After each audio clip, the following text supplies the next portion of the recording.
Karnaugh engine. Karnaugh engine एक आदर्श सैद्धांतिक engine है। व्यवहार में यह संभव नहीं है, लेकिन फिर भी इसे सभी व्यावहारिक इंजनों के लिए एक सैद्धांतिक मानक के रूप में रखा गया है। यह मूल रूप से दो स्रोतों के बीच चार प्रक्रियाओं पर काम करता है, आप ऐसा कह सकते हैं। एक गर्म होता है, दूसरा ठंडा, एक को स्रोत कहा जाता है, दूसरे को सिंक कहा जाता है। और इसमें शामिल प्रक्रियाएं दो समतापीय और दो विवातापीय होती हैं।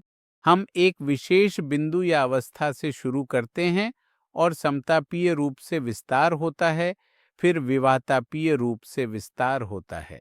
आप देख सकते हैं समतापीय विस्तार उच्च तापमान पर हो रहा है, जिसे TH कहा जाता है। फिर विवातापीय विस्तार होता है जिसमें तापमान कम हो जाता है। जब अचानक विस्तार या विवातापीय विस्तार होता है तो शीतलन होता है, इसलिए तापमान TH से TL तक घट जाता है। इसका मतलब है अब विवाह तापीय विस्तार में तापमान TH से TL तक कम हो गया है।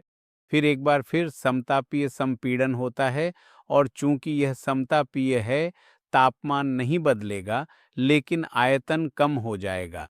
फिर हम विवाह तापीय संपीड़न की प्रक्रिया अपनाते हैं और आप जानते हैं कि विवाह तापीय या अचानक संपीड़न के बाद हमेशा ऊष्मा उत्पन्न होती है। तो इस निम्न तापमान TL से फिर से इस विवातापीय संपीड़न में तापमान TH पर वापस आ जाता है। कुल मिलाकर आप देखेंगे कि TH और TL पर दो समतापीय प्रक्रियाएं होती हैं, जबकि दो विवातापीय प्रक्रियाएं होती हैं। विवातापीय प्रक्रिया हमेशा बदलते तापमान पर होती है और इन सभी प्रक्रियाओं में हम देखते हैं कि अंततः चूंकि यह एक चक्रीय प्रक्रिया है, अंत में तापमान वही हो जाता है जो शुरू में था। पूरे प्रक्रिया के बिल्कुल प्रारंभ में दक्षता दी जाती है। पहले ही हमने ये देखा है कि दक्षता इस संबंध द्वारा भिन्नात्मक रूप में दी जाती है। जब आप इसे 100 से गुणा करते हैं तो आपको पूरी चीज प्रतिशत में मिल जाती है। यह कार्नोट इंजन का मूल विवरण है।